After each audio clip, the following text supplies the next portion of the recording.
राज्य शासनाने एक महत्वाकांक्षी प्रकल्प आमच्या भागासाठी विदर्भासाठी मंजूर केला, तो म्हणजे वेनगंगा नळगंगा नदी जोड प्रकल्प।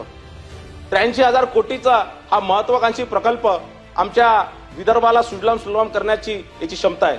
हा प्रकल्प लवकरात लवकर सुरू झाला पाहिजे। मागच्या वेळेस माननीय मुख्यमंत्र्यांनी माननीय देवेंद्र फडणवीस साहेबांकडे एक खातं होतं आणि त्यांनी हे संपूर्ण पैसे केंद्र सरकारच्या मदतीने हा प्रकल्प होणार आहे। आमच्या भागातल्या गोसीकृत धरणातलं पाणी जे पावसाळ्यात आम्हाला वेस्ट जातं, गडचिरोलीच्या माध्यमातून तेलंगणामध्ये जातं किंवा तिथनं मग समुद्रात जातं, ते पाणी कुठेतरी उचलून आम्ही पाईपांच्या माध्यमातून यवतमाळ वाशिम या भागांमध्ये आम्ही नेणार आहे। त्या जो आमचा जो पूर्व पश्चिम विदर्भ जो दुष्काळग्रस्त आहे तिथे पाणी नेण्याचं काम आणि आत्महत्याग्रस्त जो भाग आहे तिथे मोठ्या प्रमाणात सिंचनाची सोय या माध्यमातून उपलब्ध होणार आहे। तिथे मोठ्या प्रमाणात तेथील शेतकऱ्यांना मदत या प्रकल्पाची होणार आहे। निश्चितच या सगळ्या माध्यमातून आमच्या भंडारा, गोंदिया, चंद्रपूर, गडचिरोली, यवतमाळ, वाशिमला या प्रकल्पाचा फायदा होणार आहे।